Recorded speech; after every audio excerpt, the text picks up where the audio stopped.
Hello বন্ধুরা, তোমরা video title দেখে বুঝতে পারছো আশা করি আমি কি রান্না করতে চলেছি। তো যাই হোক, আবারও বলে দিচ্ছি, আজকে আমি ইলিশ মাছের সর্ষে বাটা রান্না করছি। তো মোটামুটি এই রান্নাটা কমন রান্না, সবাই জানো, তবুও আমি তোমাদের সাথে শেয়ার করছি। বর্ষার দিনে বাঙালির বাড়িতে ইলিশ মাছ হবে না সেটা কখনো হয়? বাইরে এদিকে বৃষ্টি হবে আর এদিকে বাড়ির ভিতরে ইলিশ মাছের গন্ধে পুরো বাড়ি একদম ম ম করবে, যেন মনে হচ্ছে গন্ধেই পেট ভরে গেল।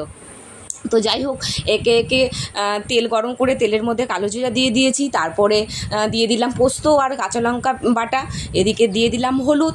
এটাকে বেশ ভালো করে নেড়ে চেড়ে নিয়ে তারপরে দিতে হবে সর্ষে। এবার দেখো বন্ধুরা, সর্ষের মধ্যে প্রচুর কিন্তু খোসা থাকে, সেই খোসাটা কিন্তু সহকারে তুমি তরকারিতে যদি দাও, ব্যাস তরকারি একদম গেল, তেতো হয়ে যাবে।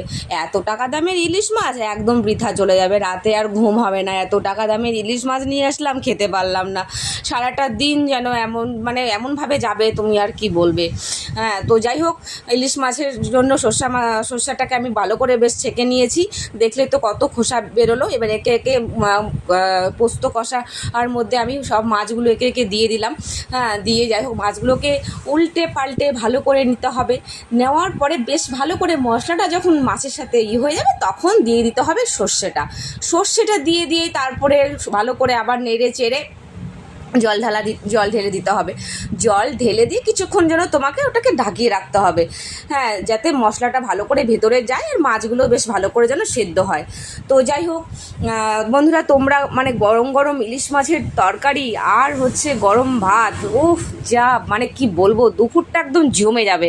তো যাই হোক, আমি এবার কাঁচা লঙ্কা দিয়ে দিলাম, তার সাথে দিয়ে দিলাম একটু কাঁচা তেল দিয়ে, ব্যাস একদম জাস্ট কি বলবো আর, ফাটাফাটি। দেখেই মনে হচ্ছে এখনই খেয়ে নেই, রান্না করার আর সবুর হচ্ছে না। যাই হোক বন্ধুরা, তোমাদের কেমন লাগলো অবশ্যই কিন্তু কমেন্ট করে জানাবে। তোমরা যদি চ্যানেলে নতুন হয়ে থাকো অবশ্যই কিন্তু একটা সাবস্ক্রাইব করে যাবে, আর অবশ্যই কিন্তু জানাবে আমার এই ইলিশ মাছের রেসিপিটা তোমাদের কেমন লাগলো। তোমরা কিন্তু অবশ্যই বাড়িতে ট্রাই করে দেখবে। দেখো বন্ধুরা, ইলিশ মাছের কালারটা কেমন হয়েছে, জাস্ট ফাটাফাটি। আমার তো খুব ভালো লেগেছে, তোমাদের কেমন লেগেছে অবশ্যই কিন্তু কমেন্ট করে জানাবে। তোমাদের ভালো লাগলেই আমার ভালো লাগবে। Tata, bye bye.